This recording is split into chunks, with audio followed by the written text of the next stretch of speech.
قرآن پاک کے مطابق 2 نبی ایسے ہیں جنہیں اللہ تعالیٰ نے زندہ آسمان پر اٹھا لیا، اور ان میں سے ایک کا ذکر بہت کم کیا جاتا ہے۔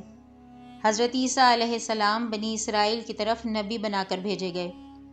آپ نے اندھوں کو شفا دی، مردوں کو اللہ کے حکم سے زندہ کیا، لیکن جب لوگوں نے سچ قبول نہ کیا تو انہوں نے آپ کو قتل کرنے کی سازش کی۔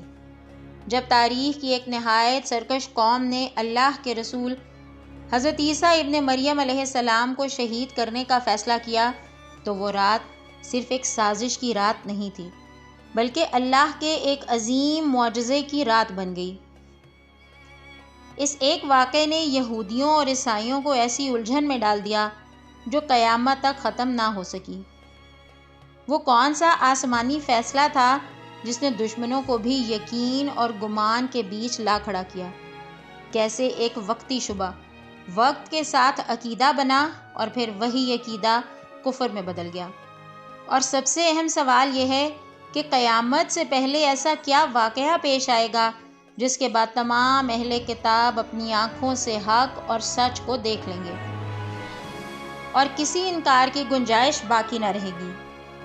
آپ دیکھ رہے ہیں قصص الانبیاء، اور آج کی اس ویڈیو میں ہم بات کریں گے حضرت عیسیٰ علیہ السلام کے اس نہایت اہم اور فیصلہ کن واقعے کے بارے میں جسے جاننا ہر صاحب عقل انسان کے لیے ضروری ہے۔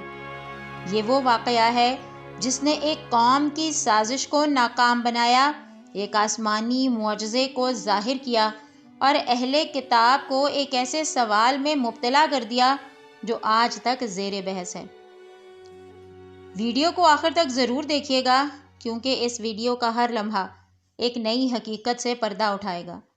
اور اگر ابھی تک آپ نے ہمارے چینل کو سبسکرائب نہیں کیا تو ابھی سبسکرائب کریں تاکہ ایسی مستند اور ایمان افروز اسلامی معلومات آپ تک مسلسل پہنچتی رہیں۔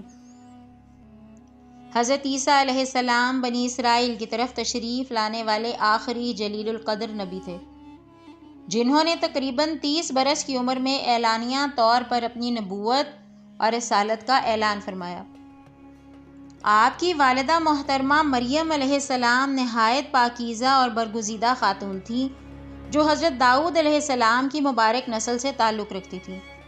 اللہ تعالیٰ نے انہیں تمام جہانوں کی عورتوں پر فضیلت عطا فرمائی۔ اللہ رب العزت نے حضرت عیسیٰ علیہ السلام پر اپنی مقدس کتاب انجیل نازل فرمائی جس میں ہدایت، نصیحت اور حق کا واضح پیغام موجود تھا۔ اللہ تعالیٰ نے حضرت عیسیٰ علیہ السلام کو بے شمار روشن اور حیرت انگیز معجزات عطا فرمائے۔ ان معجزات میں سب سے عظیم معجزہ یہ تھا کہ آپ کی ولادت بغیر والد کے ہوئی، جو اللہ تعالیٰ کی کامل قدرت کی ایک روشن نشانی تھی۔ اور پھر ایک اور حیرت انگیز معجزہ اس وقت ظاہر ہوا جب آپ نے پیدائش کے فوراً بعد گہوارے میں کلام فرمایا۔ یہ وہ لمحہ تھا جب لوگوں کے الزامات کے درمیان ایک نومولود بچے کی زبان سے سچائی بولی گئی، اور اسی کلام کے ذریعے حضرت عیسیٰ علیہ السلام نے اپنی والدہ ماجدہ کی پاک دامنی اور صداقت کی گواہی دی۔ یہ واقعہ صرف ایک معجزہ نہیں تھا بلکہ اعلان تھا کہ یہ بچہ عام انسان نہیں بلکہ اللہ کا برگزیدہ رسول ہے۔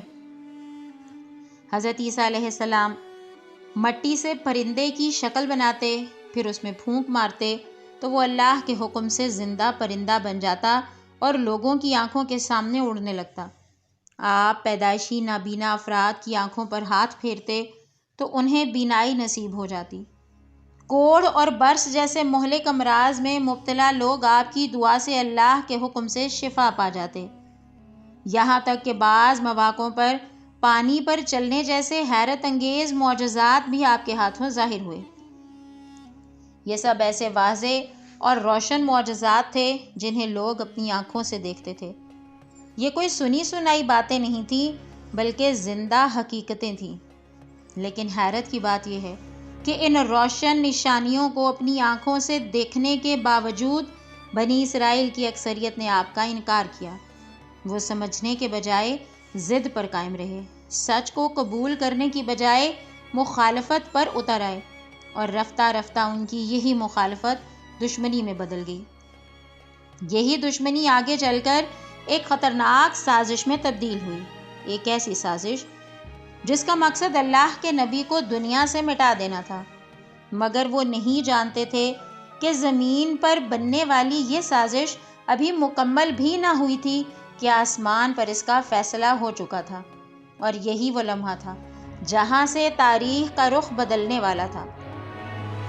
مخالفین نے حضرت عیسیٰ علیہ السلام کو طرح طرح کی اذیتیں پہنچائیں، مگر اپنی قوم کے سخت رویوں اور شدید مخالفت کے باوجود حضرت عیسیٰ علیہ السلام دعوت و تبلیغ کے مشن پر ثابت قدم رہے۔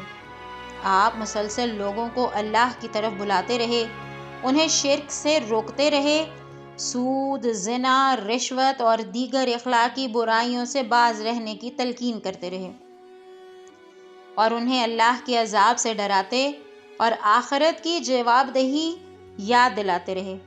لیکن اس کے باوجود بنی اسرائیل کی اکثریت اپنے کفر اور ہٹ دھرمی پر قائم رہی۔ البتہ ہر دور کی طرح اس دور میں بھی کچھ سعادت مند اور نیک دل لوگ ایسے تھے جنہوں نے حق کو پہچانا، حضرت عیسیٰ علیہ السلام کی دعوت کو قبول کیا اور آپ کے وفادار ساتھی بن گئے۔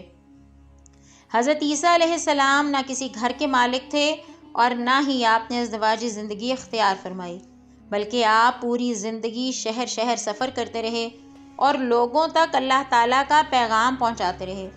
آپ کا مقصد دنیاوی اقتدار حاصل کرنا نہیں تھا، بلکہ انسانوں کو گمراہی سے نکال کر ہدایت کی طرف لانا تھا۔ لیکن جب یہودی سرداروں نے حضرت عیسیٰ علیہ السلام کی بڑھتی ہوئی مقبولیت اور آپ کے پیروکاروں کی تعداد میں اضافہ دیکھا تو انہیں اپنے مذہبی اقتدار کے زوال کا خوف لاحق ہو گیا۔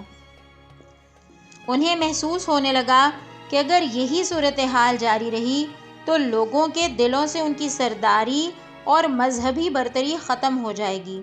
چنانچہ انہوں نے اس دور کے فلسطینی رومی حکمران، جسے روایات میں پیلاطوس کہا جاتا ہے، کے پاس جا کر حضرت عیسیٰ علیہ السلام کے خلاف شکایات شروع کر دی۔ انہوں نے الزام لگایا کہ یہ شخص لوگوں کو بغاوت پر اکسا رہا ہے، قوم کو تقسیم کر رہا ہے اور حکومت کے لیے خطرہ بن سکتا ہے، حالانکہ حقیقت اس کے بالکل برعکس تھی۔ حضرت عیسیٰ علیہ السلام نہ تو کسی سیاسی بغاوت کے داعی تھے اور نہ ہی دنیاوی اقتدار کے طالب، بلکہ آپ صرف اللہ کا پیغام پہنچا رہے تھے۔ جب حضرت عیسیٰ علیہ السلام کی دعوت کا اثر بڑھنے لگا اور لوگوں کی بڑی تعداد آپ کی طرف مائل ہونے لگی تو یہودی سرداروں کو اپنا مذہبی اثر و رسوخ خطرے میں نظر آنے لگا۔ چنانچہ خفیہ سازشیں تیار کی جانے لگیں اور آخر کار یہ فیصلہ کیا گیا کہ حضرت عیسیٰ علیہ السلام کو راستے سے ہٹا دیا جائے۔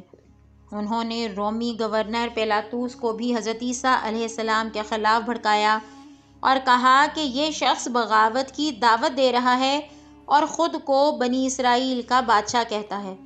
ایک رات جب حضرت عیسیٰ علیہ السلام اپنے چند وفادار ساتھیوں کے ساتھ ایک باغ میں موجود تھے تو دشمنوں نے اچانک وہاں پہنچ کر آپ کو گھیرنے کی کوشش کی۔ بعض روایات کے مطابق اس موقع پر آپ کے ایک ساتھی یہودا اسکریوتی نے چند چاندی کے سکوں کے عوض دشمنوں کو آپ کے مقام کے بارے میں اطلاع دے دی، جس کے نتیجے میں مخالفین کو آپ تک پہنچنے کا راستہ مل گیا۔ جب دشمنوں کو حضرت عیسیٰ علیہ السلام کے ٹھکانے کا پتہ چل گیا تو رومی سپاہی اندر داخل ہوئے۔